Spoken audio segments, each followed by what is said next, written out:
Alrighty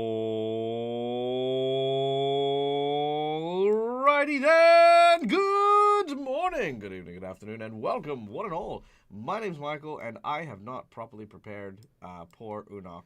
But nonetheless, good morning and welcome, one and all. For those of you who don't know, we are playing a tabletop role playing game. We are playing Pathfinder 2nd Edition, Curse of the Crimson Throne, featuring these wonderful and amazing characters who come and join us a week in and week out to play this epic game. Guys, say hello to the folks at home. Hello. Hello. That was a delay. Sorry. Oh, also your thing is not lighting up in the Discord, Marcus. I feel. Mm, uh, weird. Yeah. Is it? I know. I see why. It's because once again it switched to my capture card for some reason. Ah, there you go. Brilliant. Well, nonetheless, it is good to see you all, and I am very, very pleased to be embarking on today's adventure with this amazing group of individuals. But before we kick off today, we have we have some people to thank. First of all, our show looks as good, clean, and as amazing as it does, not because of my grasp of tech, because that doesn't fucking exist, but because of some amazing sponsors who help us keep the lights on here, allow us to do all these cool things, and yeah, just make us look really cool. First of all, we have none other than Hero Forge for the wonderful art you can see on screen here at all times. It is an amazing 3D model making software that allows you to create not only these cool, awesome embodiments of your characters from a variety of different role-playing games, but also allows you to 3D print them and have them shipped to you anywhere in the world as models for your at-home games and campaigns. So yeah, if you guys want high-quality printed models and you want to take some time to actually do some cool building of stuff, hey, go check out Hero Forge. Then, of course, we have the lovely and amazing sultry sounds of Sirenscape that help my players immerse themselves into the sessions that I happen to run. Whether or not it's the sound of lizards marching on the marshlands or the sound of a colossal giant tearing through a village, I have sound sets, music, and all kinds of different noises to help throw my players into this world. And yeah, go check it out. Sirenscape. Absolutely amazing. And lastly, we have our VTT of choice, Fantasy Grounds, which you can see behind me, these maps and stuff like that. Actually, you know what? This map, okay, so the reason I use Fantasy Grounds is because, one, Fantasy Grounds automates so much stuff. Two, all the rules are quick and easy to reference for my online games. Three, because I can create and design encounters at a moment's notice. As you guys remember, the creature the group is fighting right now, which is this large walking, moving castle, was a donation from the chat. And this map is actually one of the maps of the map makers, which I support. These are my maps that I utilize for my games. The turnover time for me to take a map, slap it into this program, and throw the encounter together is within minutes. And I'm like talking like 3 minutes tops to actually create an entire encounter improv from scratch. So yeah, Fantasy Grounds is absolutely an amazing tool for that sort of stuff. So yeah, go check out Fantasy Grounds if the mood strikes you. But of course, guys, there is no game without, of course, an amazing group of players to come together and enjoy the session and take us through the narrative as the vehicles of the story. And allow me to take a moment to introduce you, to have my players introduce themselves and the characters that they're going to be playing for today's session. Take it away, Marcus. Hello. Yes, I'm Marcus. I am playing Unok, the orc dragon slayer barbarian, specifically a dragon instinct barbarian, which lets him get very angry very fast and channel the powers of an adamantine dragon. He not the sharpest tool, but he is loyal to his allies here, even if two of them have tried to kill him twice now. Um, and he is currently weaponless because of the giant castle thing we are fighting.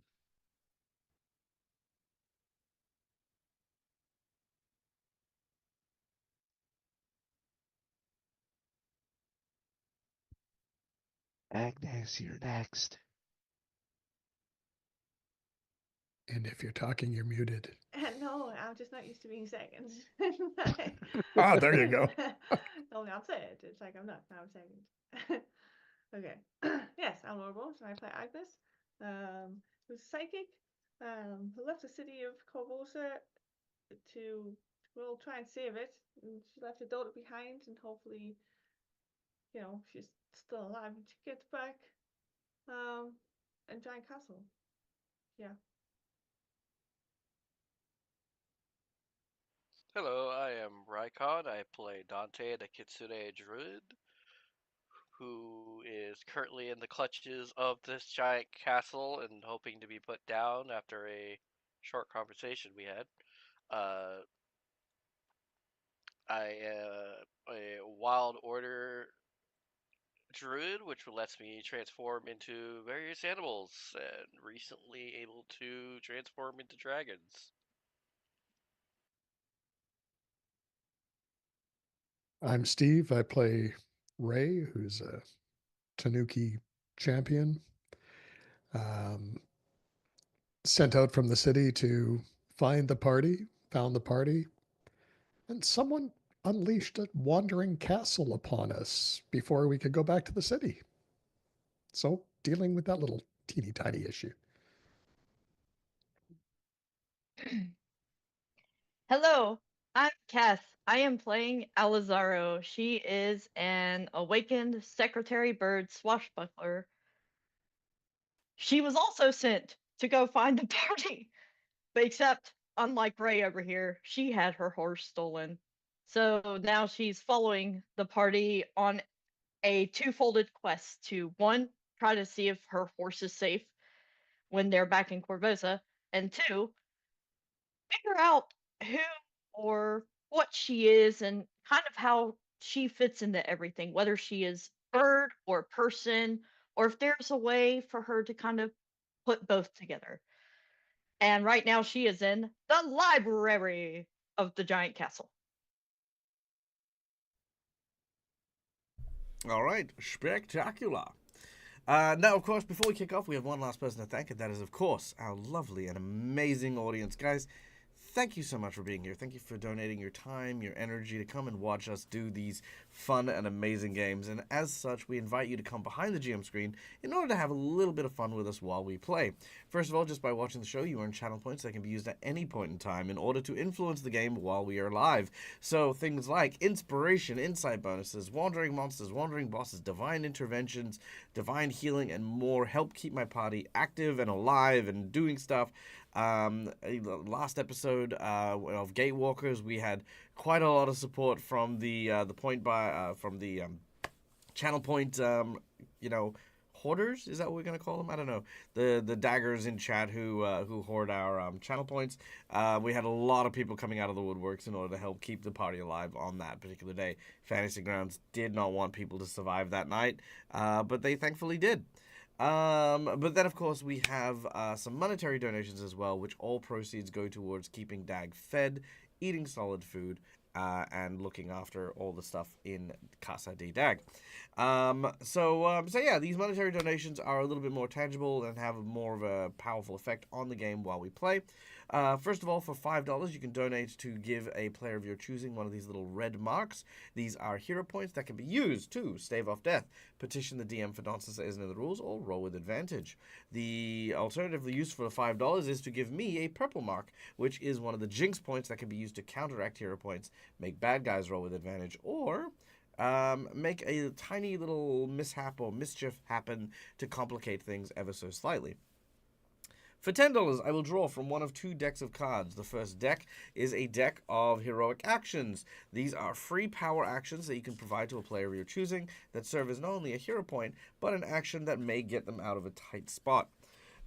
We also have, for the $10 donation, a deck of plot twists and flashbacks, which are prompt cards that allow me to take an idea or a concept from the prompted card and then add that to today's session. These are a challenge for me as a storyteller and a writer, so while we are live and while we are improving, we try to fit as many as we have now. We have 3 plot twists from last week, and one plot twist from this week added in, courtesy of our dear friend Schooly Eye. Schooly Eye, thank you. Always a pleasure, my friend. We have the plot twist cards of Envy, A Moment of Indecision, Childhood Lesson, and today's plot twist pick was Buried Secret. So we've got these in the active pool at the moment. So we're going to try and throw these in at some point. So there we go. Then, of course, we have our $20 donation, which is, of course, the natural 20, which everyone except for Dante has one. Ha ha. No, I'm just. But yes, I mean, if I remember correctly, I used it last session. You did. So a natural 20 is exactly that. Is a natural 20, which is a critical success in most cases, because sometimes shit just needs to work, and nat 20 is the easiest way to do it. A nat 20 will basically help you unless you critically unless a natural 20 would still equate to a critical fumble, which if that is happening, you probably shouldn't be doing it. Anyway, then, of course, we have our $50 donation, which is a magic item to a player of your choosing. This item can be a homebrew item you design, something you would like me to design, or a powerful item from our player's wish list. Alternatively, that $50 can go towards increasing the difficulty of a challenge with a boss buff, making the boss tougher, changing the parameters of the fight, upping the ante, changing the terrain. There's a million things that could happen, but it is a major, major, major boost to the bad guy. Yeah. Then we have our $100 secret menu item. The $100 secret menu item is a very, very powerful and very, very full-on thing that happens during the course of the game. Something that, helps our party in a very, very big way. So this is going to be a simple one. A very, very easy one. The $100 secret menu item for today is thus.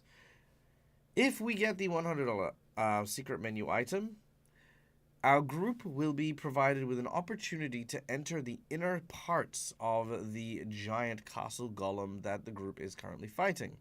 Upon there, they will do battle with one very, very hidden away individual, and should they defeat this individual, they will acquire the control rod for this castle, giving them a mobile base that they will be able to walk with, do battle with, as well as keep all of their stuff in. They will basically effectively get a giant Voltron. So that is our $100 secret menu item, is we will turn this boss battle encounter into our group's next base. So there you go. All right. Are we good? Everyone's good? Yeah, sweet. Yeah, doing good. Yeah. Yeah. I can't imagine Unok jumping off during combat. Oh yeah. Oh. That's what parachutes are for. Yeah, it's very... That's what row is for in Kaiju. All right. So, without any further ado, when last we left our heroes, traveling back to the lands of Corvosa after having acquired Cintherial, that's the one. The heroic blade that slayed the evil dragon Kazavron. Our heroes now return, hopefully in time, to help the rebellion rise up in Corvosa against the evil despot queen, whose power is now, even as we speak, slowly growing stronger and stronger. Realizing that they may need assistance, Ray has been sent from the city to go and retrieve the heroes in order to bring them back as quickly as possible. But they have been routed upon route by this giant, massive structure, a huge moving castle that has been stamping, clomping, and trudging through the landscape, and not wanting to leave it unattended, our heroes have taken it upon themselves to put this large being down before it can cause too much chaos. The fight is now underway. Many of our heroes, with the exception of, I believe, Unok and Dante, are now inside the structure itself. Is that correct? Yes. Yep. Sweet. All right. And it is here, amidst the battle, that we commence today's session.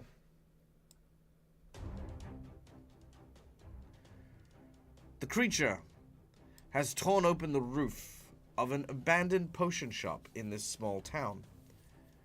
Dante, you and Unok have managed to acquire something that you think was of interest to the giant. A tome that seemed to have information about creating, crafting, and animating golems. Upon looking inside and not finding what it seems to be searching for, the golem has now turned its attention to the two of you, and you watch as this glowing red light shines across the visor across its face and then hones in to lock on the both of you. It turns its body in order to approach you. Meanwhile, on the inside, through the various mod corridors, is what appears to be our heroes, who are, I don't know what they're doing. They've only just managed to enter, so we'll figure that out in just a moment. But we are going to reinstigate initiative. There we go. Agnes is staring at a toilet because she asked a goblin where the throne room was. You did ask a goblin where the throne room was. All right, so Agnes, we are going to start with you, and you indeed, my dear, are starting by standing before what looks to be a toilet.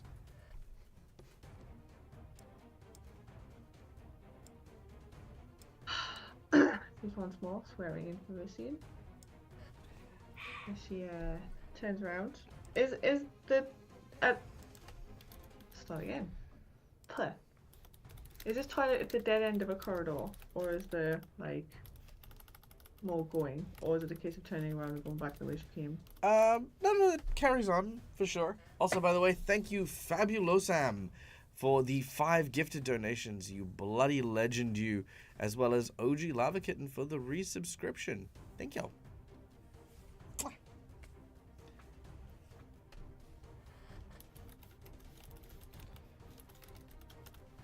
All right.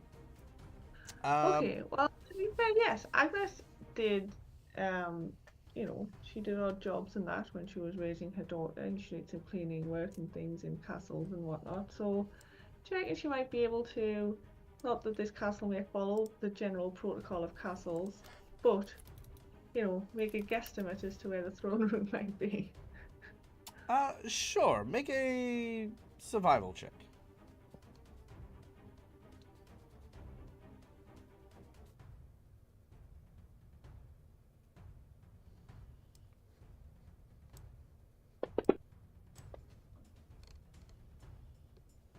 All right, yeah. You are fairly sure you can follow and trace it. Now, normally it would be easy because, generally speaking, the throne room tends to be very central. However, most castles aren't in the shape of a dude, so Yeah. it's a little trickier. But as you make your way around, you are confronted by a giant statue, which I'm just going to put here so that you guys can... Oh no, the last giant statue she ran into, you don't know a window. Yes indeed. This one appears to be a metal suit of knight armor. So did the last one appear as such? Oh, there you go. So as you turn the corner and you see it, it sees you. I'm going to say that you've only taken 1 action. You have 2 remaining.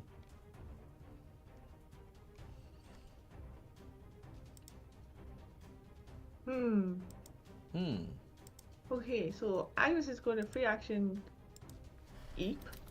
As she Very well. does. Little yelp. You eat freely. And then if you can see it, she's gonna wave tentatively. Aha.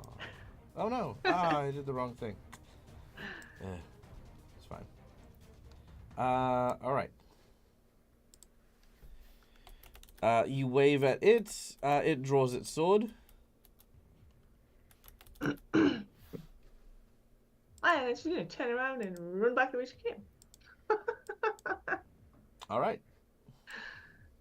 Put that thing back where it came from also. Help me. Alright. You flee. Done and done. Hey, ladies and gentlemen, boys and girls, we have a raid coming in from Bolly Firesmith. Welcome in. I do not recognize that name. How are you, my friend? Welcome, welcome, welcome. Let's see. You were last doing some tabletop role-playing games. Ooh, I love that. When people are in that channel, it tells me they're not necessarily playing Dungeons and Dragons. What were you doing, my friend? What were you playing? Who are you playing with? What happened and what transpired? If you have the time, please let me know. And if you need to run because, hey, you've gotten to the end of your stream, I'd love to hear about it. But for those of you who don't know who I am, my name is Michael. I'm the Dead Aussie Gamer. This is my place. This is my face. You can find it here a ton of times, and we are currently just starting our game of Curse of the Crimson Throne, a story in which these lovely and amazing individuals are trying to rise up and rebel against an evil queen. They are currently en route to the city that is currently imperiled by the queen, with a sword that is supposed to help cast out an evil draconic spirit from her person. But on the way, a giant castle, which was shaped like a humanoid, has trudged through the landscape, and our group is trying to stop it. Right now, Agnes, our resident psychic, has embarked upon this large giant castle man. Found a toilet thanks to the guidance of a goblin who's apparently living in it, and has started exploring in search of a throne room to see if maybe there's a way to shut it down, but has bumped into this large knight soldier armor and is now fleeing for her life from it. Is that about right? Yep. Sweet. Next, on the floor in front of the giant colossal creature, we go to Unok, our dragon-slaying orc. This is not a dragon. It is not.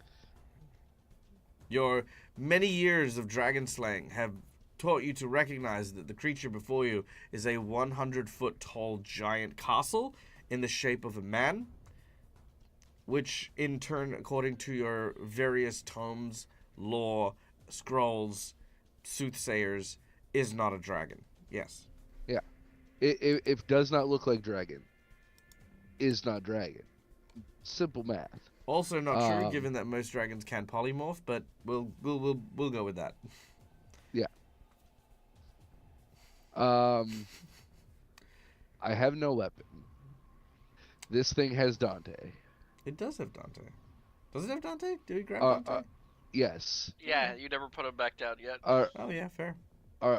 Our party has flown into various orifices of this thing. We have no idea where they're at. Unok does not know what to do. So he's just gonna kind of Dante's doing something.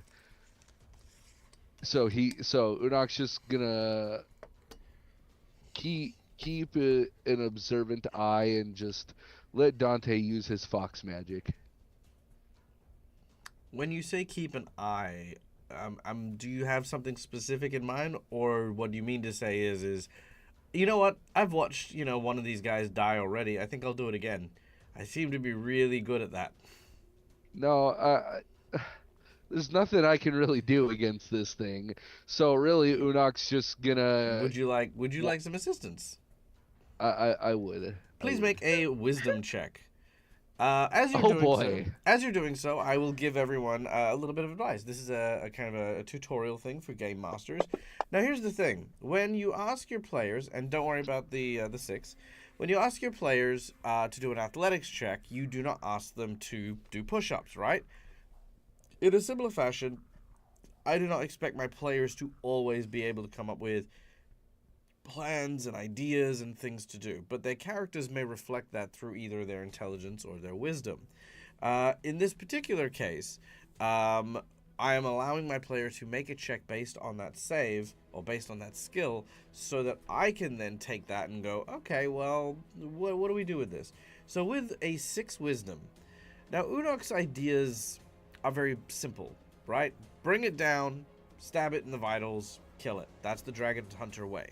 This thing neither has vitals, nor is there any tangible way to potentially help get it out. But there is an idea that might be crazy enough to work.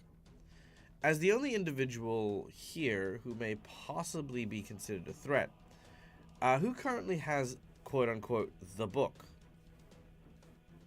Me. Dante. Unok, you believe that the following plan may bear fruit. Have Dante throw the book towards you. Catch the book, then, much like Agnes did earlier, descend into the well. If the creature does not have the intelligence to realize it, the arm of the creature will fit only partway into the well and likely get stuck, preventing it from moving and potentially giving your allies an advantage without the mobility of this giant creature. The risk is that if you fuck up, it's gonna I'm punch you trapped. really fucking hard. Or I'm trapped in the well. Well, I mean, keeping in mind, it is a castle, so even if its fist blocks the entrance, you likely either can break through the wall, someone can break through the wall, and you can, like, escape through the hollow arm, you know what I mean? Like, Yeah. it's not like when, it's not like Plus, you're, we've yeah, got several animals that can talk. They can come tell us you're trapped in the well. that's true. God damn Th- it. There is a dog. That's true. What's wrong, Penny? Unuk's stuck in the well? All right. Yeah, no, I actually really like that plan. So Unok will indeed yell, Dante, throw me the book, and then wait to be thrown the book, and then Dante? I don't think I can even get to the book. This is a moment of acknowledging and, you know, like Yeah. this is the role play bit. This is the bit where you're like, yes, I will do that, or no, go fuck yourself. You know, there's got to be that communication. You know, buddy, you got to have that back and forth. It's a free action to do. It doesn't take up your turn. Yeah. When I get free, I'll do it, so. Ow. sounds good. Okay. So, from this particular action, you have 3 actions remaining. For 1 action, you are going to prepare to catch the book and jump in the well, which will take 3 actions to do. Okay? Yes. Cool. Now, I'm also going to throw in that when you jump in the well, you are also aiming to try and grab onto the rope so that you can slow your descent and not just fall whatever distance. So, cool. Done. Okay, now keeping in mind, the reason why this is a Wisdom 6 check is because there are about 4 or 5 different ways this can go wrong. So while it is a good idea, it is not a wise idea. Which brings us to the Colossus. And that's perfectly in Unuk's wheelhouse. Alright, let's start gripping. You ready, Dante? No. Alright. He starts to squeeze Dante. Oh, that's not bad. 18 on the first lot of damage. With its second constrict. Dante, you feel it tightening. Oh, something has definitely popped. You do have a hero point if you want to try and reroll that save. Yeah, I'm gonna use the hero point. Alright, I was going to say, because you do have 2 hero points that you can use to, like, stave off death if you want to just take the hit as well. I have a better chance of not dying this turn if I use the hero point. No, but what I'm No. saying is that if you do die, you use Yeah. a hero point, stay on 1, and then next round you can do that, and then it's out of actions this round. Yeah, it's just. Okay. It's up to you. I mean, Yeah. I just wanted to give you the option. Yeah, I'll just use the hero point now. Okay. Make the reroll. You were making me do the reroll. Oh, I was. Yeah, you're right. That's true. That's true. I was doing that. Oh, yeah. There we go. Okay. Rolled worse. And that is 74 points of damage. And our last constrict.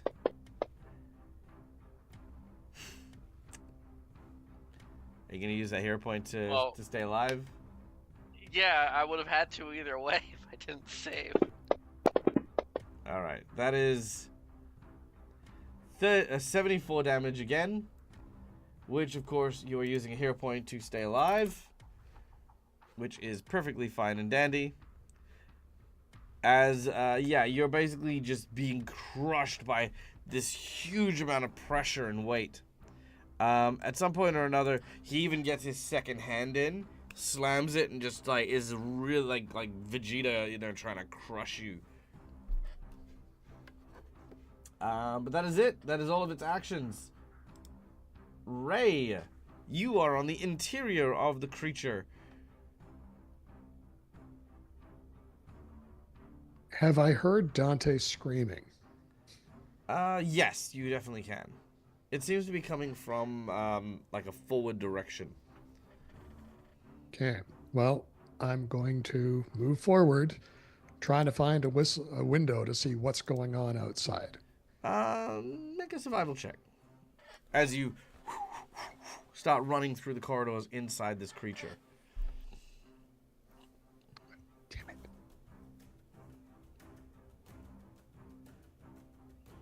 Oh, it didn't go in there. Just a second. Let's try that again. That's better. Nice. All right, with a 28, you definitely managed to find a window. Make a perception check, please.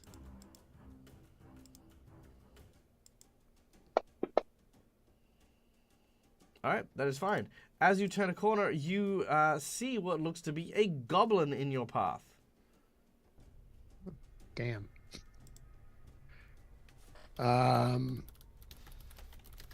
Between me and the window. Yeah. He seems to be carrying a bunch of, like, scrolls and things like that. Okay. I'm going to do my best to ignore to say, "Excuse me, I need to get to the window." Oh, sorry. And you run past him and get to the window. As you do so, you can see Dante being grabbed by the arms of this creature. I'd say that you are kind of on his right pectoral plating, as it were, looking out the window there. Okay. So that is. Oh yeah, it's only 10 feet away. Mm-hmm. That's easy. Well, that's a good thing. Sorry. Mm-hmm. Okay. I am going to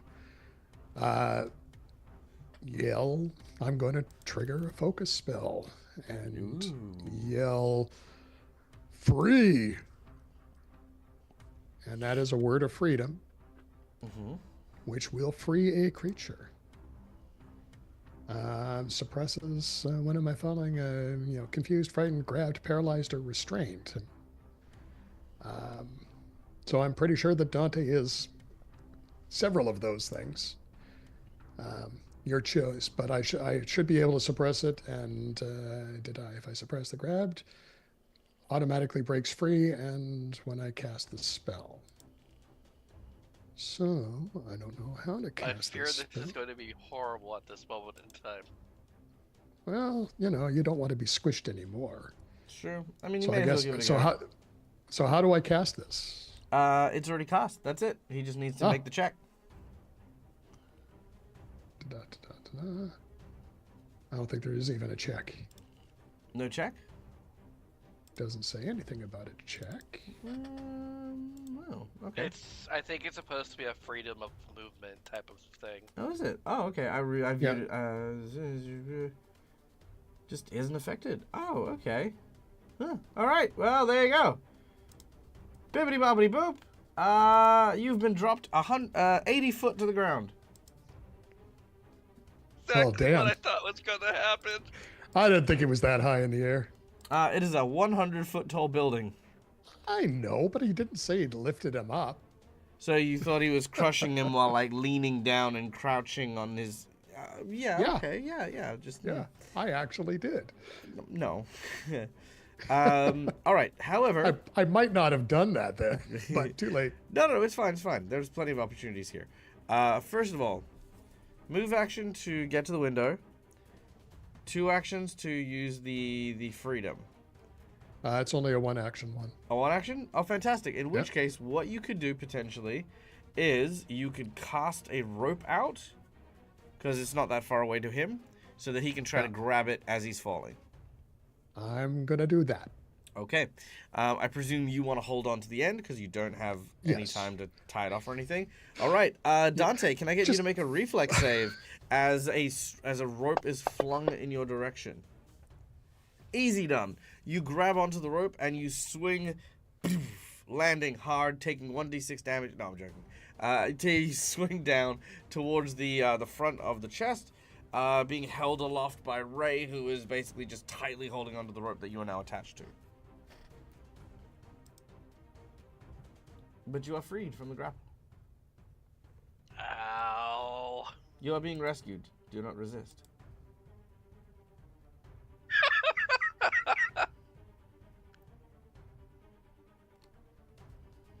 We're here to help.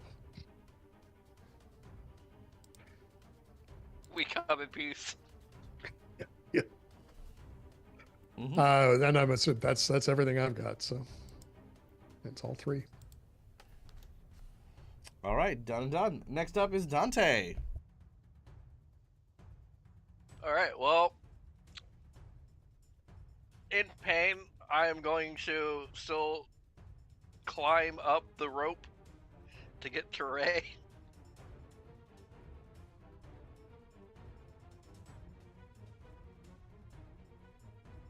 Okay. Yeah, you don't need to make a check. It's not that hard. You hand over hand climb up the rope and eventually get to the rampart and pull yourself over and through the window next to Ray. That was a lot more painful than I was expecting.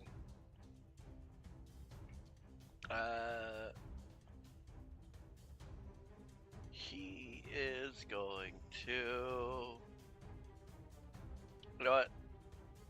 He doesn't like being disarmed, but he's going to attempt to patch himself up.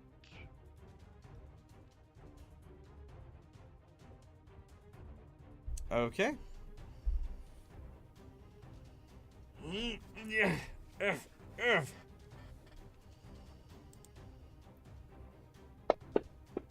Just hearing him snapping his own, his like dislocated bones back into place. What film is it? Oh. Where he's always slamming his shoulder back into joint again. It's like a cop film. Oh yeah. I think I know the one you're talking about.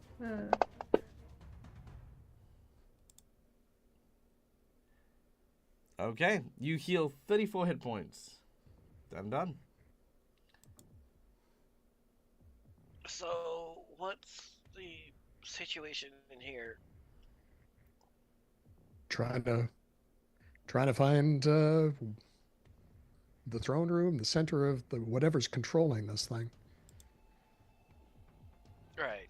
It is wanting freedom, that's for certain. Freedom. Yes, that's what I was looking for the book for. Freedom.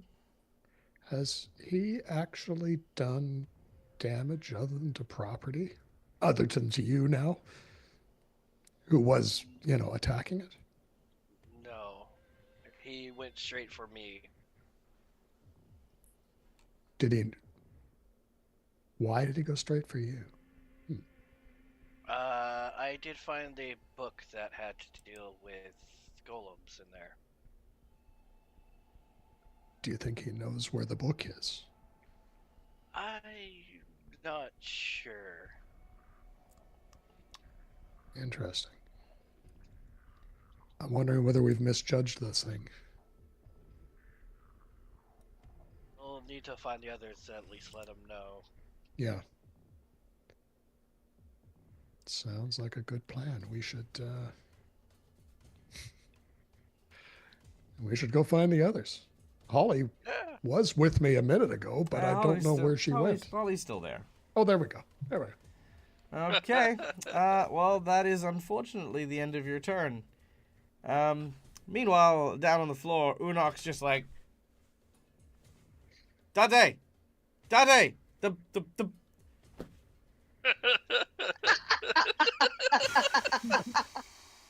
Maybe we should have told him to run. And now the only viable target is Unok. Yep. Um, I may not have the book, but I ain't getting squished by that thing. Yep. It's time to Mario this shit. Yeah, well, yeah, when it goes to punch you, I suppose you can just jump in.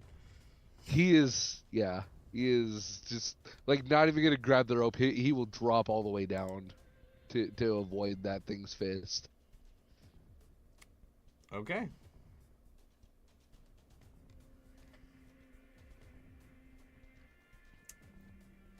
Very well. Alazaro, you're up next. Alrighty, so she is still in the library. She's grabbed a couple books. Is the library goblin still watching her, or did he kind of skedaddle? He skedaddled. He was the one with the scrolls and stuff that went past Ray. Okay. So she would, since there's presumably she's not gonna think to check, honestly. Since as far as she's aware, there's nobody else in the library, she's just gonna kind of shove however many books she grabbed into her bag, and then she would want to listen to see if she hears anything, because she's getting the feeling that it's been a little bit too long at this point. Her sort of animal instinct for time is starting to go off a little bit. So could I potentially make a perception check to see if I hear anything? Yes. What does it mean when you say an animal's perception of time? So I did a little bit of reading about secretary birds, and they're very like they have like this cycle and this like an internal clock of sorts. So what I'm imagining, given the magic elements and things like that, is that she would kind of be distorted time-wise, and that would be a concern, that her time is off and it's been a while since she's heard anything or caught any noise of concern, when normally she would be on the lookout for any strange noise that she can hear. Not just vibrations, but she can hear. Okay. I think I understand what you're doing, but I'm gonna dial it back just ever so slightly, because I do wanna like this is part tutorial, part stuff. It's I think in that particular case, I don't know if that makes much sense. Mostly because if you've got like an internal clock, usually it means you're quite aware of the time that's been around you. And if that's the case, then it's only been 18 seconds since any of this stuff has happened, because we're in combat. So every round is 6 seconds. So you've literally been in this library for a total of 6 seconds. Okay. You know what I mean? And if you think about like how long in a library you would otherwise spend, say, loading a backpack with books, you wouldn't be there. You wouldn't be there for 6 seconds. And of those 6 seconds, spend 2 seconds filling up the library book going, I wonder where everyone else is. Like it's a very fast-paced thing. It's a very common thing because we as players have that time dilation in combat, where one round takes us like 5 minutes, and so by the time we get to the end of everyone having a turn, which is one single round of combat, about 20-30 minutes have passed. So we have that time barrier where that happens, but in actuality in the game only 6 seconds have passed. Okay, that is where I was getting lost then. Thank you. No, it's fine. So in this particular case, let's go with this. From what I understand, as Alazaro has entered the library, Alazaro has now, and this is perfectly fine, prioritized gaining the books for whatever personal use. So, using that full 6 seconds, I would say, as 3 actions to move around and start loading stuff, would make perfect sense for you to be taking as many books as you can. And that's perfectly fine. Keeping in mind, not every single turn needs to be the most effective and efficient thing you do. If this is what your character would do, fantastic, let's do that. So, grabbing the books, you've started packing them and loading them into your thing. Can I get you to roll me a percentage, please? To see what... A percentage? Yeah, let's see what kind of books you pick up. Because again, it is a library. We're talking about a space that is so filled with books that they needed to dedicate a room to it. So you have a backpack. So we're going to see, you know, how many books and what books you pick up. Yeah. Yeah, I do remember that she did badly word a request about books about talking animals, like sections of books on animals, if that narrows anything down. Absolutely Hey, not, percentage. because Okay, it's a library. I'm one of these persistent world type individuals, and the actual legitimate odds that you happen to come across a large walking building that happen to have a library, and in that library you happen to find a book pertaining to your very specific background interest, is a very... I mean, hey, we got the percentage for a reason, but, you know, like, yeah, looking... Yeah. Oh, holy shit! Okay. It rolled off a 20. Yeah, you know what? It did. It rolled off the 20, and it got to the 100, so... Sure, you actually find several books, very, very much specifically pertaining to animals and the like. Now, this is also going to constitute a buried secret.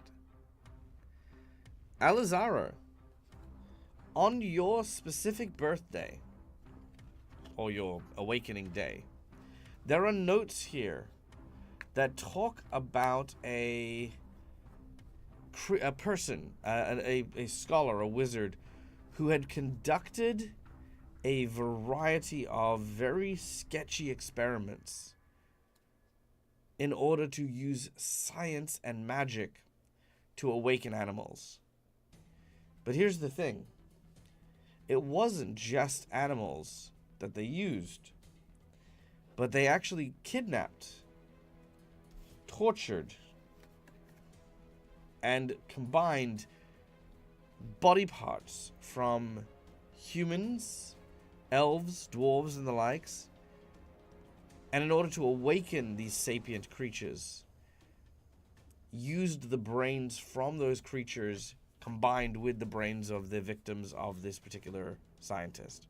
Meaning, Alizaro, if you were a product of this particular experiment, while your body may be that of an awakened secretary bird, and your mind in part, there may actually be an identity, a person who was chopped to pieces in order to create you.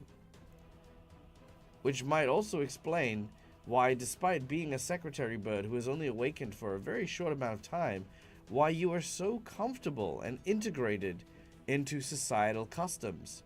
Who taught you how to ride a horse? How did you learn what clothes were and how even the process of delivering the post and the mail is?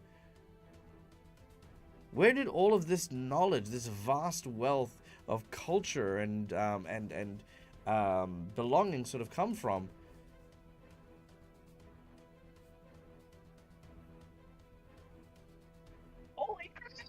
There's more, obviously, information here, but with the 100 that you got, you managed to pack these books in your backpack. Alright, and that is your turn. Which brings us to the giant animated statue. It is going to go look for Agnes. And it... Oh boy, howdy does it find you. Agnes. Behind you.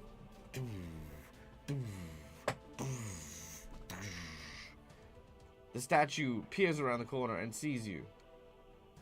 Liking it. Back on the hallway. It is going to try and burn you alive as it opens its jaw and spits coal in your direction. Oh, great. And it misses as you dodge deftly around a corner as just this wall of burning hot coal hits the wall near you. But yeah, you evade it. hot, hot, hot, hot. Agnes, you're up next.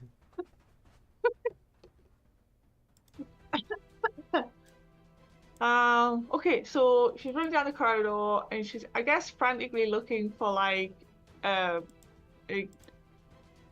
how big is this thing? Like, she's looking for a door that it couldn't fit through. You find one easily, immediately. Basically.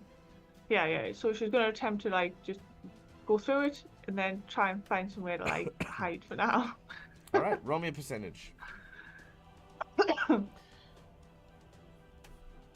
Rolls a fucking another 100.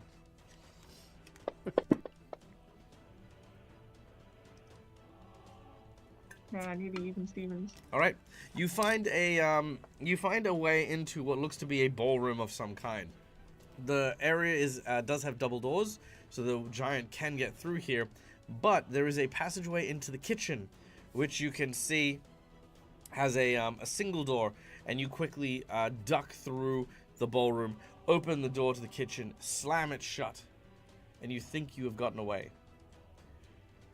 However, behind you, you see what looks to be a tiny goblin cook.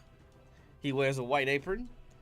He seems to be working over several very, very large hot stoves. And he looks over at you, looks you up and down. And he says, "Now who the bloody hell are you?"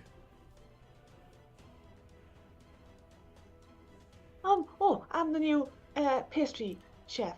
The new pastry Sir. chef. Are you And having she a laugh? bumps the curtsy. We're supposed to be getting a pastry chef a month ago, and you're showing up now. Do you have any idea what time it is? Do you know how long we've been waiting for you? Well, go on, put your scrubs on. Yes, chef. You quickly run over, and you can see that most of the aprons are like sized for goblins. So as you put it on, it kind of like comes over your chest and like it looks more like nightwear than it does like, you know, an actual apron. As he says, "Now, I keep telling people this all the time. There is so many different ways to make a perfect Wellington, but without someone who understands the delicate art of pastries, okay, you're gonna be doing nothing but fucking yourself, fucking it for the person who's eating it, and worst of all, you'll be fucking me off, all right? So let's go see what the fuck did you say your name was? Agnes, chef. Agnes. Let's see how Agnes puts together this Wellington so that maybe some of you can fucking learn a thing or two about creating actual decent fucking food instead of that shite you keep providing me." As you realize, he is actually just yelling at a series of condiments that are on the kitchen counter. He has drawn smiley faces on each of them. There's salt, there's pepper, there's mustard, tomato sauce, you know, and they all have tiny, tiny, tiny little aprons that have been put on each of them.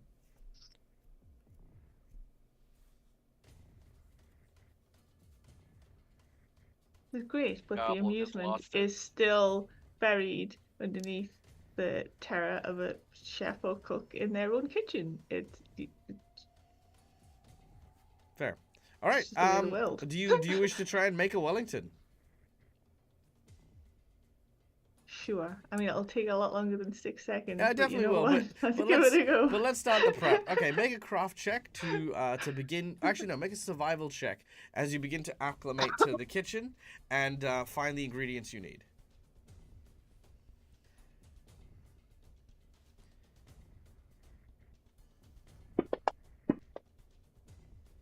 All right, with a 25.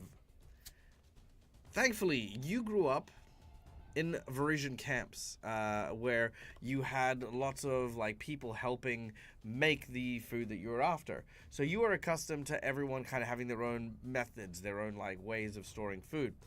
Your childhood lesson provides you with all the tools necessary to be able to navigate this kitchen freely, comfortably, and most importantly, without any hesitation. As you've managed to put together all the ingredients to the Wellington, we will come back to your turn next, as we now go to Unok. Now, Unok, at this point in time, I imagine you're still like kind of waiting for the brunt of what's about to happen. So, let's make a reflex save as you attempt to jump down the well. Oh boy. Your target number is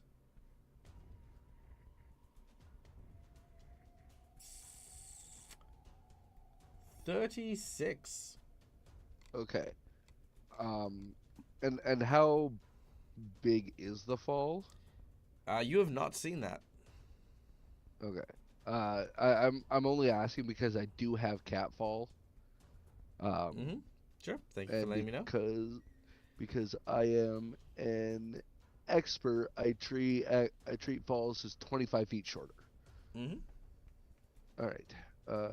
Reflex.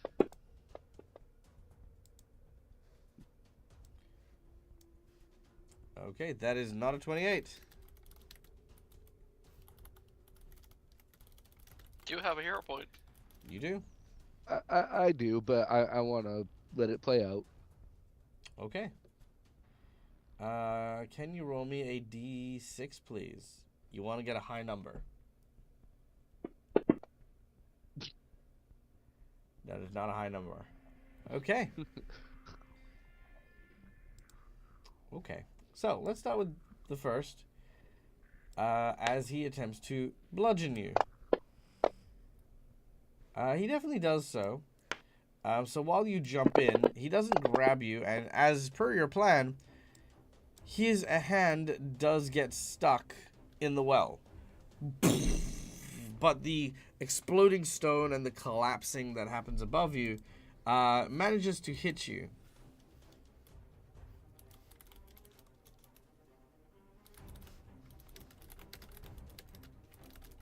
All right. As this happens, however, you start to fall.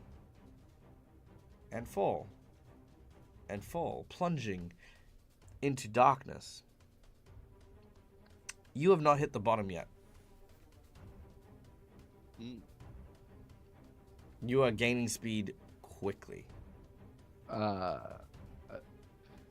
I believe it is a reaction to arrest a fall. You have nothing to arrest it with. I can't use my arms and like slam them into the sides to slow myself. So that is not arresting a fall in that traditional sense. So grabbing onto a ledge is how you would do that. But because you are in darkness, you see no target in which to make. If you would like to take an action to do that, you may. I will do that. All right, let's make an athletics check, please. Athletics. That is one of my, if not that is my best skill actually. Now I'm gonna hear a point.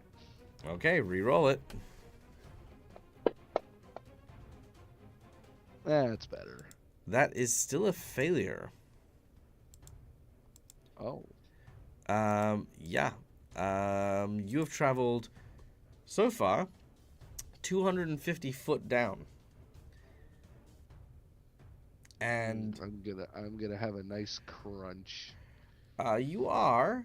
So you've stretched out your arms and you've tried to slow your fall, but the walls, as you can imagine, on the inside of a well are literally just slick and like covered in algae that you just can't grab onto anything as you continue to fall.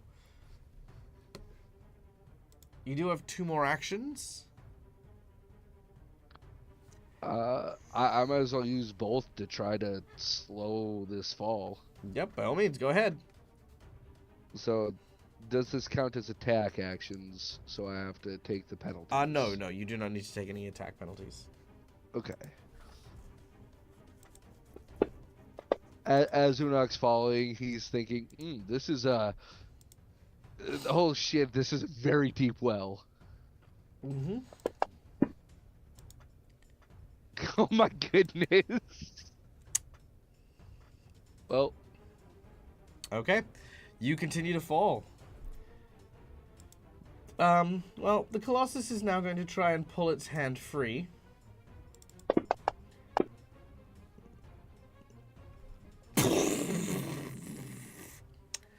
It does get its hand free. And it's going to use its next action to just try and dig out the well. Yep, you basically watch as it's digging the well open from above you, Unok.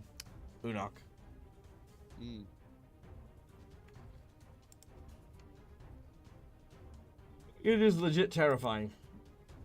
Oh yeah. Ray, you're up next. Oh, great.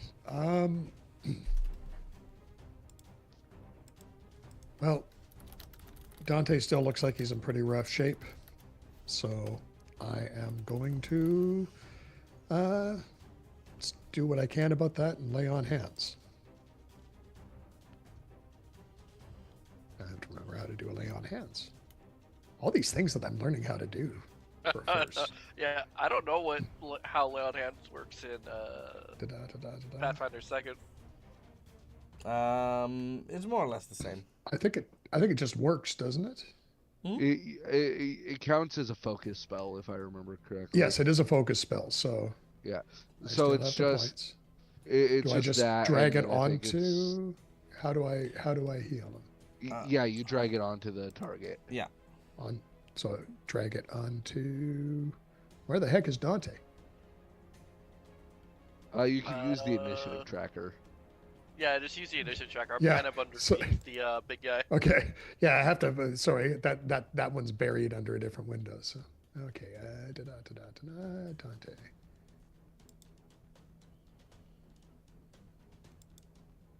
So 36 healing. All right, Yep, it worked. 36 healing to Dante. Okay, so that's my first action. Because I think that's only a single one. Need to use a. Oh come on! I don't know. I'll have to change that to a 2 somehow. There we go. Okay. So there's 3 of us together. I'm assuming that because the window was still facing the way, and we've been along for the ride, that we probably saw Marcus go into the well. Sorry. Yep. Or not go into the well. Yep. You would have seen that. Okay, so there's not much we can do about that one right now. We need to find the others. So I'm going to. Survival check to try and find Alizaro and Agnes, Yeah. who are somewhere inside here. Somewhere inside here. Survival check.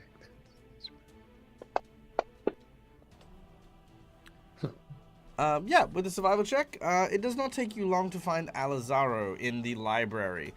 She seems to be in the direction that goblin came from, and you can see Alizaro picking up books, sort of like opening them, having a quick look, then throwing them in a bag. Okay. Ro, come this way. We're trying to get back together. We're putting the band back together. We're putting the band back together. There we go. Dun, dun, dun, dun, dun, dun, dun. So she's one way down the hall, and is there a hall or? No, How it's did we just get this in here? big set of doors that lead into the library. Okay. And is it the only set of doors? No, there's Well, tons there's of the doors. doors I everywhere. came in. Yeah. Yeah. So I don't know how the heck to find Agnes. You can make another what- survival check. Again, Alizaro, Okay. are you following Ray once he shows up?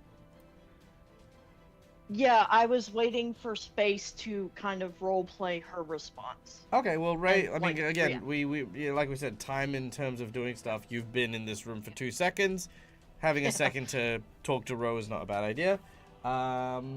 Dante, what I'm going to do, if that's all right with you, I'm going to move you to after Ro so that we can just do that scene organically.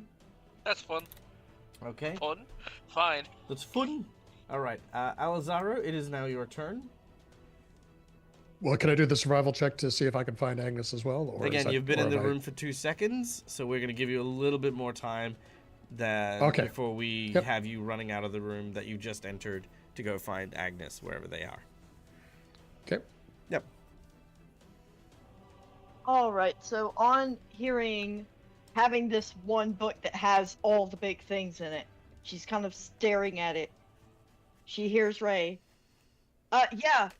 Yeah, I'm coming, and she slams that specific book, and that's the one that she focuses on grabbing. Mm-hmm. And then she would use the rest of her natural like response would just be kind of shuffling the books and then taking the follow to go find the others. Very well. As you have this moment, your focus seems to drop for ever so slightly a second, as you are trying to place these books, like together and stuff like that. You have but a moment of indecision. And in that moment of indecision, one of the bookshelves suddenly gets bumped by Alizaro. I need both Ray and Ro to roll me a d20, please. Just a straight D20. Just a straight d20. To determine whose side it goes on. Mm-hmm. All right, Ro. The entire bookshelf begins to topple and fall onto you. Ray, you still have one action remaining if you'd like to use a reflex save to do something. Ro, you have one action remaining as well. Same rule applies.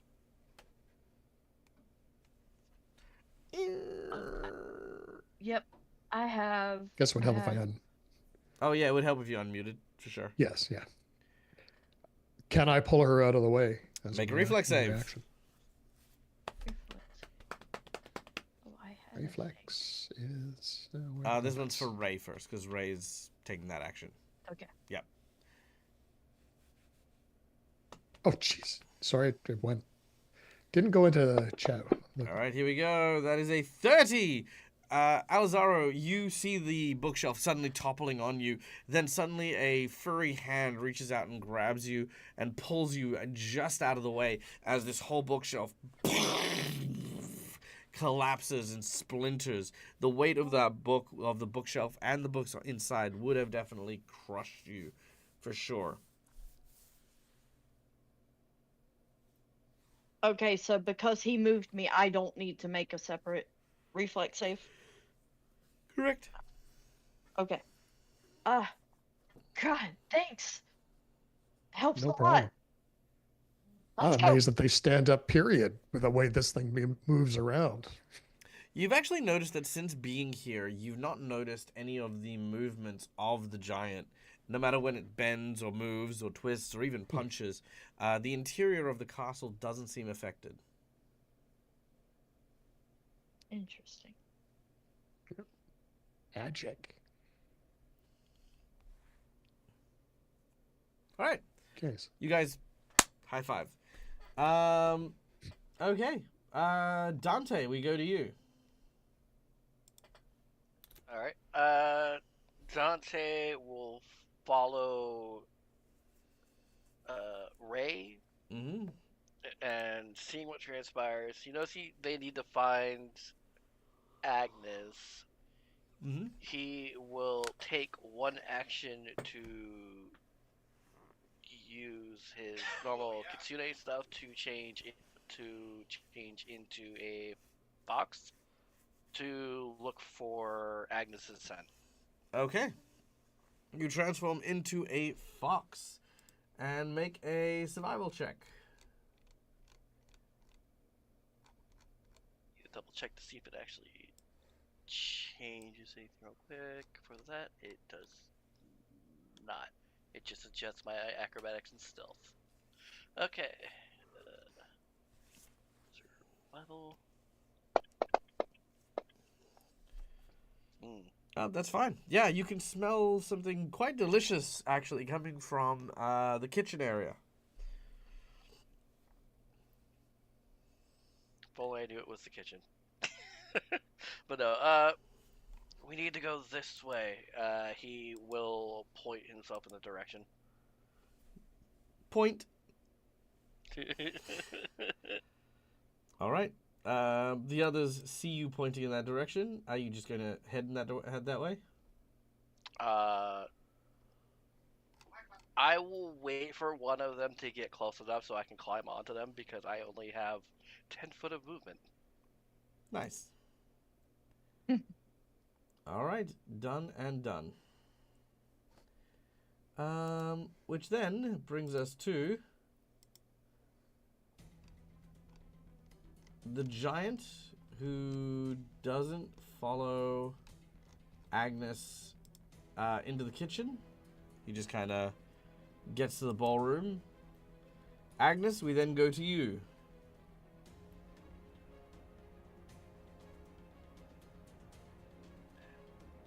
You are preparing a Wellington.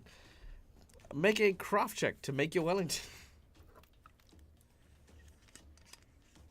Hey, I I'll thought have you quite stopped a doing few. Dragon So Kitchen. Agnes would like also to use a hero point to represent the fact that once one of her friends back in Corvosa, one of the other moms, taught her how to make Wellington once.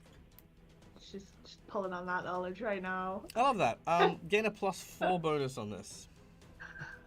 Oh, actually, are you yeah, +4 I'm plus. using a hero point for the plus. Can you use a hero point to get a bonus, or is it an advantage? Oh no. So it's advantage. Are you trained in cooking or craft cooking or anything?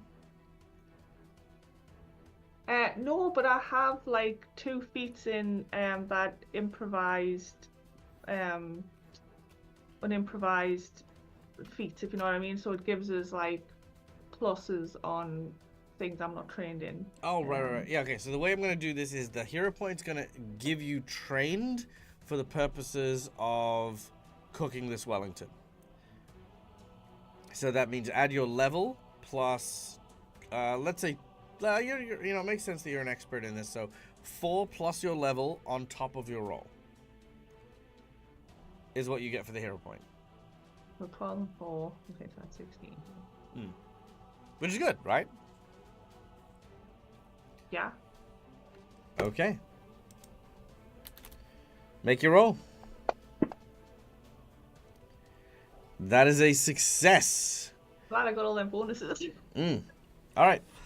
As you prepare and put together the Wellington, he looks over and he tries to criticize you, but doesn't seem to be able to find a single thing wrong with how you've put it all together. And also, as she's doing this, like, just as an aside, she's thinking, like, the goblin she first came across was odd, but friendly. And this chef, again, is odd, but friendly. Yes, the statue tried to kill her, but that's a god, that's a different thing. Like, the residents of this castle don't seem, like, Bad people. evil. Yeah. Yeah. So, like, she's just, like, ruminating on that in her head, like, is this situation as bad, as they think? Yeah. All right. As you've like done your prepping and stuff like that, you've now started to actually wrap up the Wellington. You're starting to brown the meat on one side and make some caramelized onions, as well as mixing up some mushroom shallots and other things with some red wine, and spreading out like a thin layer of spinach on like the pastry sheets. You're basically just working the whiz, and yeah, This goblin sort of is like, yeah, okay, just nodding, just looking over and then nodding, and then yelling at one of the condiments. But you're doing very well. Meanwhile, Unok is plummeting to his death. Yes. Hopefully not for long. Yeah, no. Only I knew that. Udok is very much going shit, trying to grab at the wall as best he can. All right, athletics checks. Yep, and I'm just gonna make all 3 because unless the first one passes. Nope. Ooh, that does pass. Okay, so let's see. How do I even do this? So by this stage, we're going to reduce. So you reduce your fall by 20 foot from the 25 feet from catfall. Catfall. Okay. At least he's wearing armor, so he's not Okay. screwing up his hand as bad. That's fine. You've slowed your fall again. I'm just trying to think. How do I not kill you? I think that's the first time I've actually succeeded in slowing it. So, Yeah, but even if you slow it, okay, hold on. Let me have a look. Let me think. I mean, No, it's fine. It's fine. All right. No, this would work. Okay, you've slowed yourself down enough that we're gonna reset the fall counter. So at present, you have fallen 400 feet down. oh jeez. You have slowed yourself down, which means you've reset your inertia to 0. But you haven't found the bottom yet, and you haven't stopped yet. However, if you succeed in another athletics check, we can stop you here. So basically, you've just spread out. You're starting to slow down. One more, and you can hold yourself firm. All right. Part of me kind of hopes I crit fumble just to, but at the same time, hey. Okay, beautiful. Yes, you have now arrested your fall and are now splayed starfish style in the well. Ah. This is gonna be a long climb back up.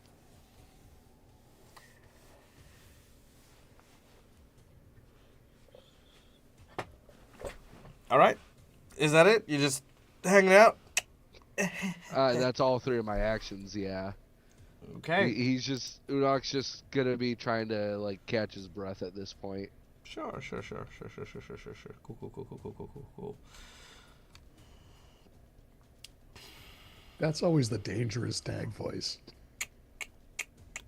Yep. Oh, look, unless there's something dangerous down here, I should be alright. Don't give him ideas. Shark. What is he gonna make us a well dragon? Okay. You watch. You Don't give him ideas. You listen to the sound. I don't need ideas. You listen to the sound of bricks and stone suddenly moving. This this sort of clicking and clacking noise, as from the shoulder of this creature,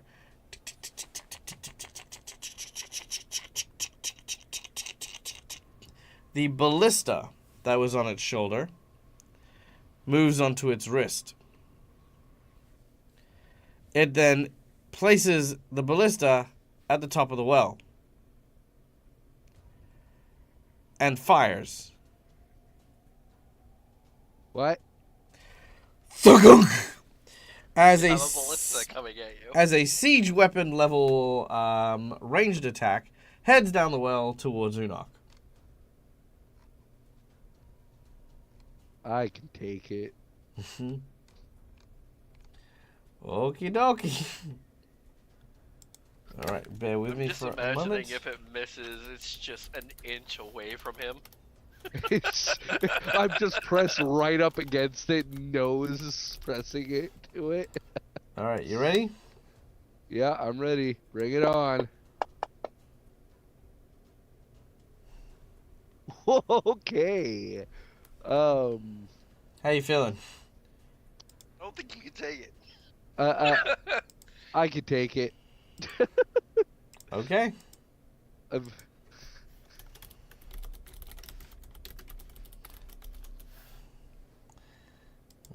Let's see how much. Oh damage. fuck! I used my hero point already. That's why I said I could take it. I thought I had one still.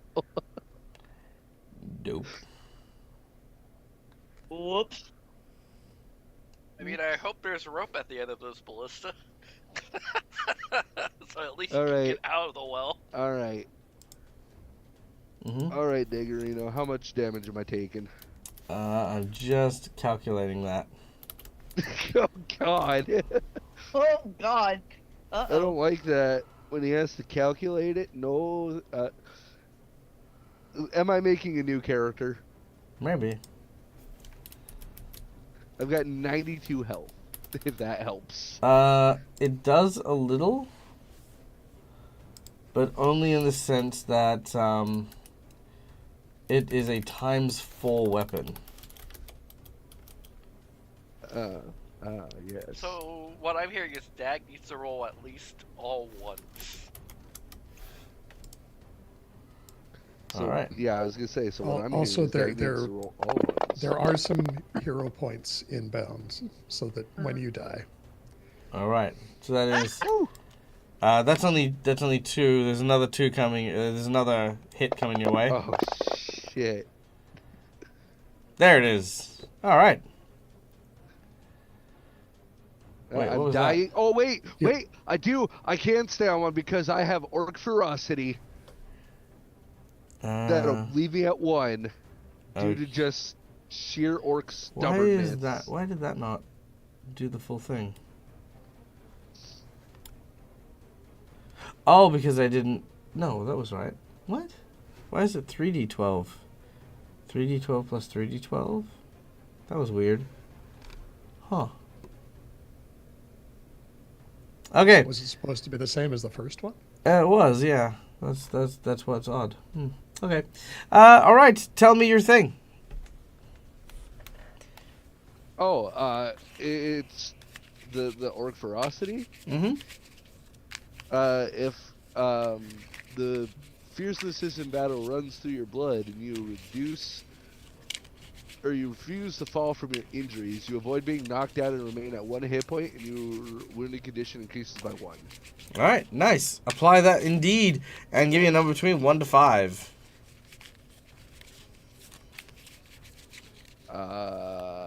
We're gonna go with 5. Also, I cannot apply the wounding condition to myself. Ah, fair enough. Oh wait, yes I can. There we go. Okay. Triple damage, and the target must succeed a fort save or die. Oh, I got this. I have a plus 21 fortitude. Just before you roll that, you do have 2 hero points as well. Hold on, wait. We did also have a divine intervention. Was the divine intervention for Unok? So what did Unok roll? Unok. Okay, so well, hang on. So divine intervention, Jen, just so you know, is something that happens after a roll is made. You can ask the GM to reroll. You can ask a player to reroll. That's fine. At the moment, the ballista was fired at Unok, and Unok was hit. So Unok hasn't made a roll yet. I don't feel, right? Yeah. Right. So if you want to, right now Unok's going to have to make a couple of rolls. So if you want to hang on to that, we can. And then if you don't want to, we can refund it. Hey, Wolverconi, so good to see you. Mwah. Welcome in. Hope your game was okay. Hope you had a good stream. We're right now having a giant castle person shooting a ballista down a well where our friend Unok happens to be. So there we go. Sorry, Jen, real quick. You can have me re-roll my attack so that maybe it doesn't crit, or you can hang on to the divine intervention and see where it goes next. It'll always crit me. Unless it rolls a natural 1, it will crit. Oh, there you go. Hey, what's up, Deadflow? Well, good to see you, buddy. How are you? I hope you've been doing well. What's been new? What's been going on? Tell me all the things. And Connie, you as well. Lovely, sweet little bean, you. Still the dono? Oh, there's a dono. Let me have a look. Where's the dono that we had?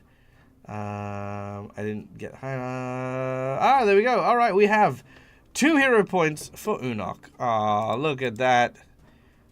Unok dos. Done. I can't help myself, but I can help my teammates. That's very true and very honorable of you. Thank you very kindly. And very appreciated. Can't have you dying quite yet. That's fair. Bean. Also, Craig, not only did I get to play Eat the Reich, I was actually Flint in Blackwater D&D's playthrough for the actual company that made the book. It is a lot of fun. Very, very violent. I was very, very violent. It was a lot of fun. So Jen had it returned. Had it returned? Okay, not a problem. Thank you, Jen. The mwah. All right, so let's continue. So, you have been crit. We need the fortitude save, or I die. instant death.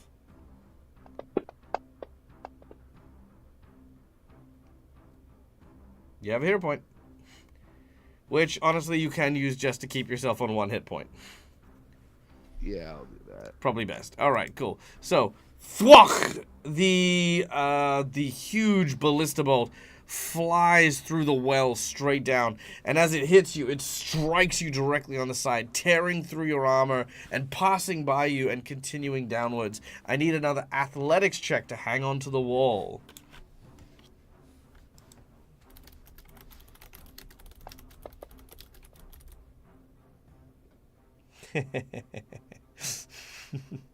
I shouldn't laugh, but, you know, natural you do have one. a nat 20. I do, but okay. So I am like, I love my nat 20s, and I love my hero points. Don't get me wrong. I genuinely feel dirty when I skirt by death, because I also love just playing the story how the dice roll. Rykon has goes used out. divine intervention. Okay, well, God. But here's the thing. There is a very good reason why we play this way. Because Well, it means I that know. because it means that I can be a little bit more ruthless with how I play too. Not that that helps, but you know. Yeah, and do not and, all right, and again, do not hesitate. This is the whole purpose, the whole function of this element in this game is for those things to be used. All right. Well, time to hero point then. All right. Hero point it is. Let's make an athletics check. If this fails, I will nat 20. Oh my God! And you roll above 10, please. You gonna use the nat 20? Yes. Okay, nat 20 it is.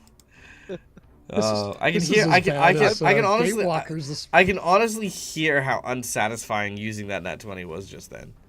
I like using my nat 20s in combat because it makes me feel powerful.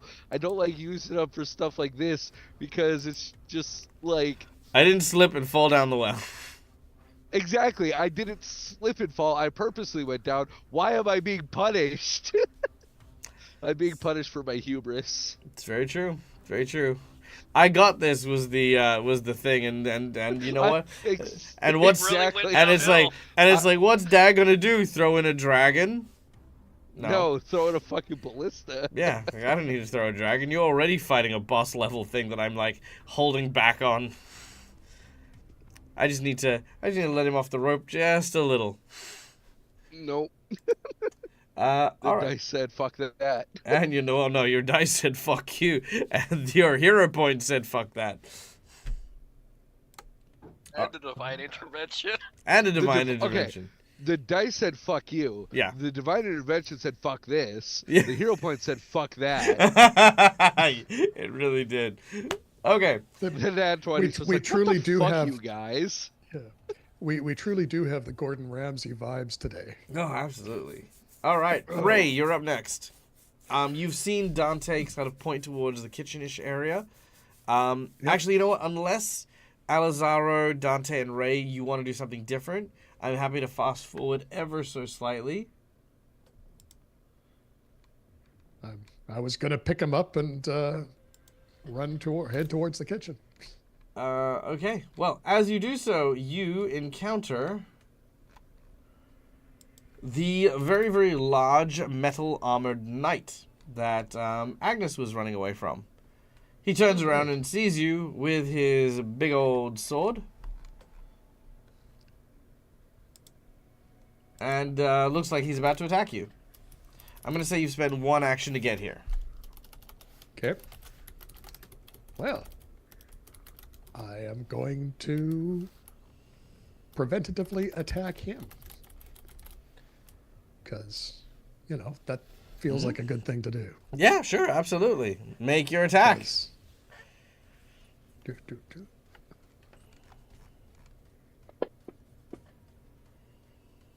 Oh, a critical hit!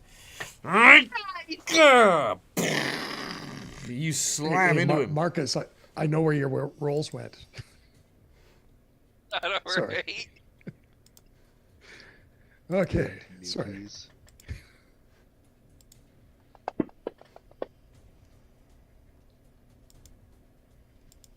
Okay.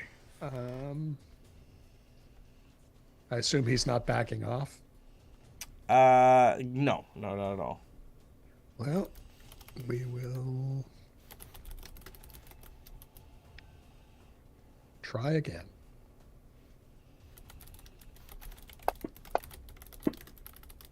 Roll. Oh well.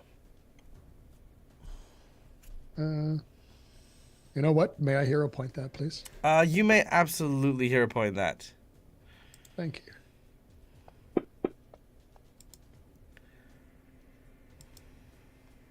Okay.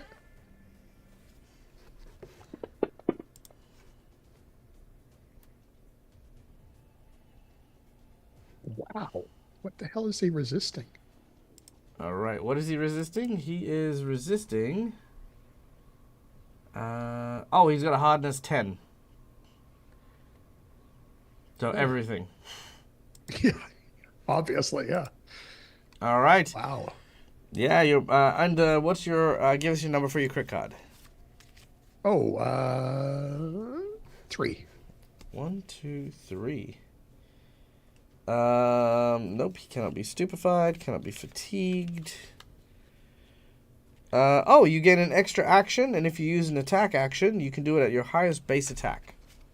Well, let's do that then. Hey, more crits. No. Oh, that is a hit. That is a hit. Yeah. Oh.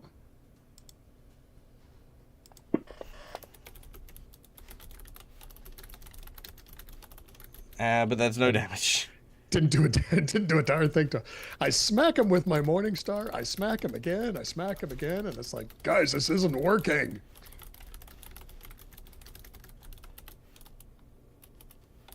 Okay.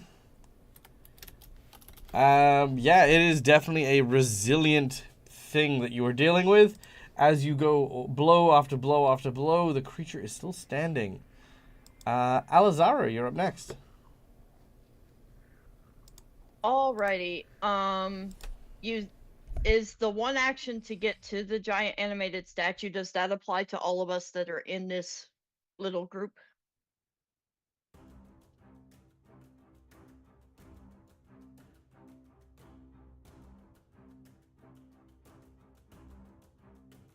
Sorry, one more time. I cut out there.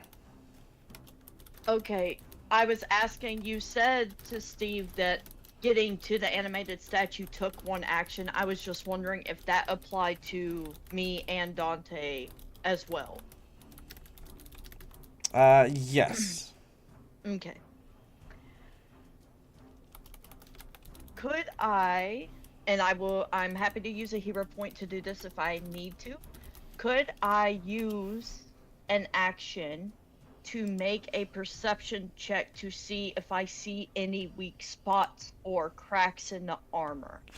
Since Ray trying to beat it to death is obviously not entirely working.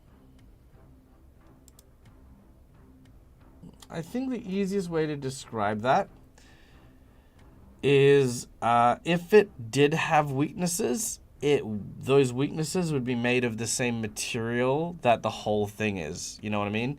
Like, imagine hitting an iron bell and then hitting an iron bell where the crack is. You know, the damage you deal at that point of, fissure would still be resisted by the same amount the thing is made of, because it's just the material that's reducing the damage. If you do a critical strike, that is the equivalent of you making those actions. So the reason we don't do that is mostly because it would effectively be like, can I use an action to get a free critical hit? Okay, understood. Yeah. Alrighty. See, But I can't know what I don't. No, exactly. So, and again, there's no judgments on it. It's just explaining it.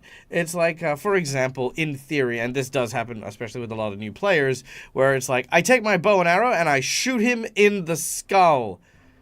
And it's like, well, okay, yeah, I mean, that could be your attempt to, but at the same time, I can't simply just allow you because you've said I shoot him in the skull to go, oh, you've landed the attack? Cool, he's dead because, there's now an arrow through his skull. So in the same way, it's like, yeah, looking for the crack is a good idea, but, if you land a critical hit, that is how you can describe that you did it.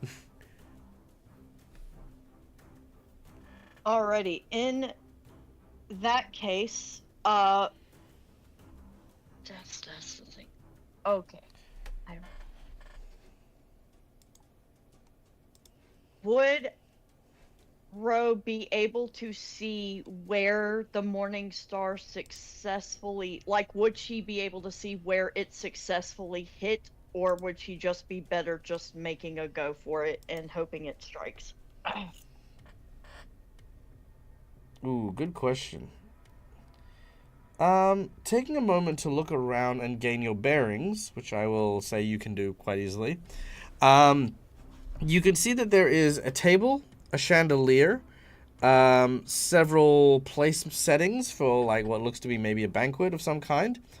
You can also see several sconces on these large pillars that hold up the roof, that have little tiny fire torches and stuff like that in them. Maybe, perhaps, as you look around trying to spot weaknesses, rather than spotting weaknesses, you see what looks to be maybe this large chandelier that may come in handy if you can lure it across to underneath it. As soon as you said chandelier, I was going to ask if I could actually do a not three move, if I could use my movement to kind of bait it to follow me to go beneath the chandelier, if that's the case. Sure, make an intimidate check as you attempt to bait and goad this creature. Oh boy, that skill is pretty low. Right. Yeah. Can I hero point that, please? Sure. Also, we have a natural 20 for Unok and Dante, and a hero point for everyone coming their way, courtesy of the incredible Christina. Christina, thank you so much for your generosity, you lovely sweet bean. Thank you. I will say this is Thank always, just as a PSA, because I love you and I want you to be looked after as well. We always say here at the Deadly Gamer channel, we appreciate all donations. Every single thing goes towards sustaining me, my life, and all my bills and stuff like that. But I always want to make sure that my fans are taken care of as well, to donate generously, but also donate responsibly as well. I hope that you are looking after yourself. Your kindness is super, super appreciated. But I also want to make sure that you are okay too. That's just me. Yeah. Anyway. Dante and Unok. All right. There it is. Dante and Unok, you are now loaded back in. I feel the audience must really love these characters and stuff like that. Oh no, just Unok and Dante. One hero Pochi. You know what, Christina? Just because you are such a loyal fan, someone who is a person who has supported us so much, I'm going to leave those hero points on there for you. Just because that's a little extra service. And because I can't be bothered going back and changing them again. That's the real reason. I think people just like Unok for whatever reason. They do. There you go. All right. But I will say this: if those hero points haven't been spent by the players who got them extra, I will delete them at the end of the game. Ha ha ha. Okay. Alizaro, your intimidation check has not lured them down. You have one more action. You can potentially try again, or you can attempt to do something to potentially draw its attention. You've said that there are table settings on the table. I did. Could I potentially grab a plate for a goblet of some variety and chuck it at the giant statue. Bitch. Yep. Okay, go on. All right, how would I do that? Just make a. You know what? Just roll a d20. I'll do the calculations. Okay, thank you. Yeah. Yeah, that'll do it. All right. Flinging a plate, the giant is looking around and looks like it's about to hit Ray, when suddenly, pink, it then looks in your direction. You have definitely gained its attention. It will not do any damage, but yeah. Okay. Yeah. Dante. Me. What are you doing, Dante? I am going to hop off of Ray so that I can go back to being normal again. Mm-hmm.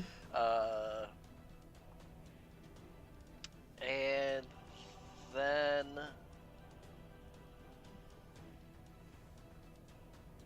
I will.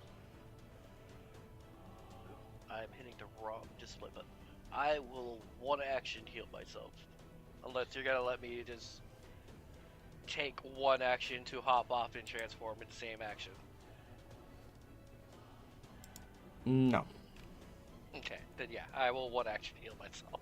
All right. One action heal yourself it is. You also didn't want to be on me probably, so that when the thing smacks me, you're not in the crossfire. Also true. Not only that, but I also have a weakness 5, so I take even more damage. Oh God. All right. Now, as this happens, the giant statue of the knight strides towards the middle of the room. As it does so, it takes out its great steel sword and attacks Alizaro. Did he just step away from me? He did. Reaction. Make your attack. Oh yeah, that's right. You're one of the few classes that can actually do this.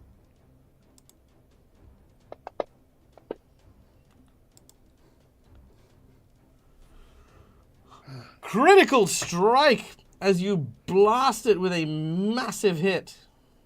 He turned his back on me. Silly monster.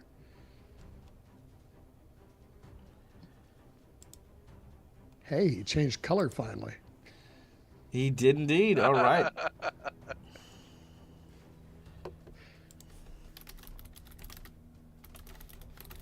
All right, as your hit manages to strike it, he's still annoyed that the plates are being destroyed, and is going to still hit, or attempt to hit, Alizaro. So, strides over, takes that smack, does 28 points of damage before getting hit in the back of the knees. As it does so, it looks at you, Ray, and is going to use its second attack to swing at you. Fair enough. But will miss as you duck under it.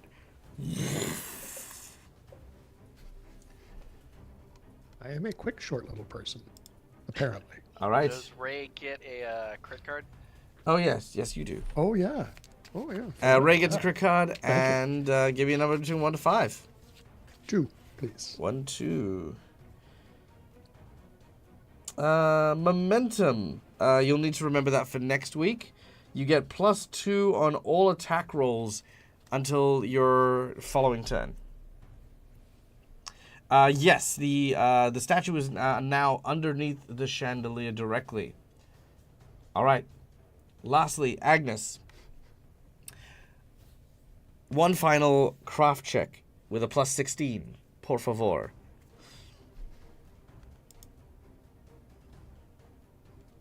Inspiration. This is at advantage.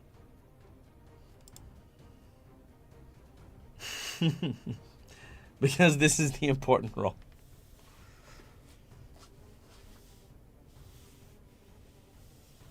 Agnes is Who muted. knows what happened if she failed? There used to be a little button you could click for advantage, but you can't now, so. No, because Pathfinder technically doesn't have advantage.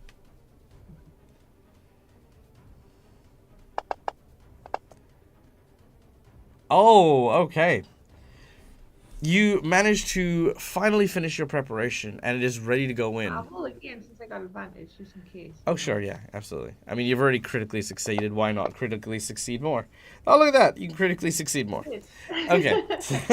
So, as you do so, and you pull this out, you can see the goblin go, right, well, yeah, as you can see, this is, she's, actually, one thing I forgot to, it's perfect. It's absolutely bloody perfect. There is nothing wrong with this. There's not a single thing that has been done incorrectly. And in all of my days as a goblin chef, I've never before seen something so terrible to let go to waste. This is truly a piece of work that I would gladly serve to even royalty. He's doing that weird, saying something mean, but then suddenly he actually finishes his sentence, and, And he goes, I wish that I had the ability to create this Wellington the same way I did the first time I came up with the concept. But you have outdone me. In fact, I'd even go so far to say that perhaps maybe I'm a little envious of your skills and talents.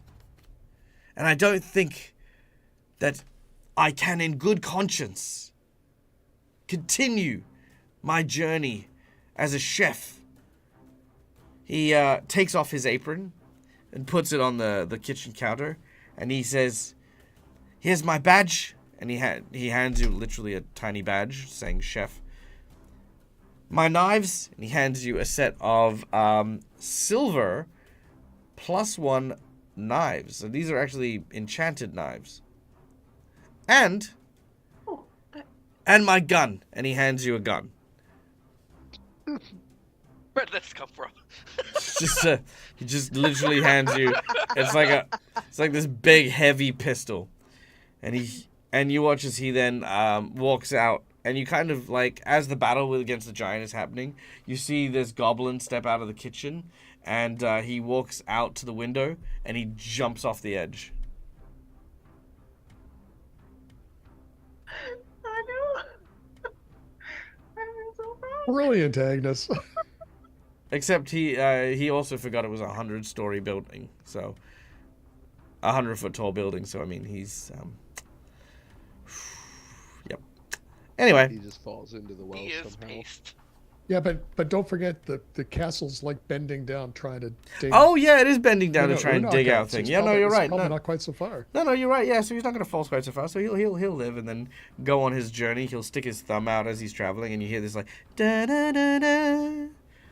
Dun, dun, dun, dun, as he's like walking away, like the Hulk theme, yeah. Anyway, One day he'll find a recipe that'll turn it all around and make him a great chef. yeah, Agnes will be like this old lady, like in like a pub, sitting there, and Dan's like an old man sitting next to you, and he's like going to go get you a drink, and then next thing you know, this goblin sits across from you, and just sort of been like, he puts like an apple pie in front of you. It's like, I fucking got you, bitch. It took me 40 years to perfect this recipe, but I fucking got you. And then you just die, like, without tasting his food. He's like, no! No!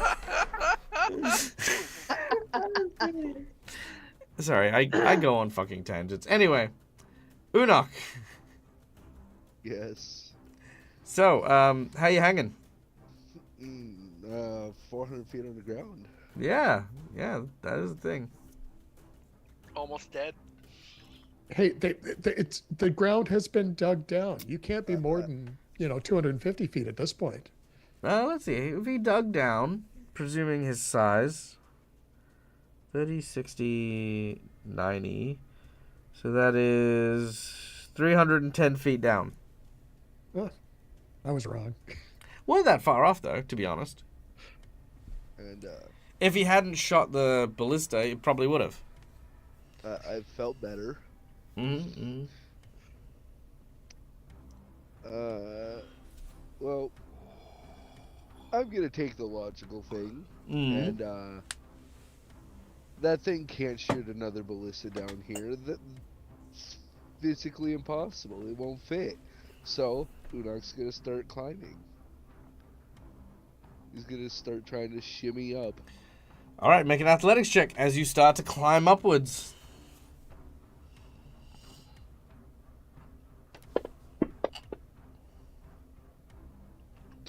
That's good. That's good. You start to scale bit by bit, slowly but surely. As you do so, you hear some noises. As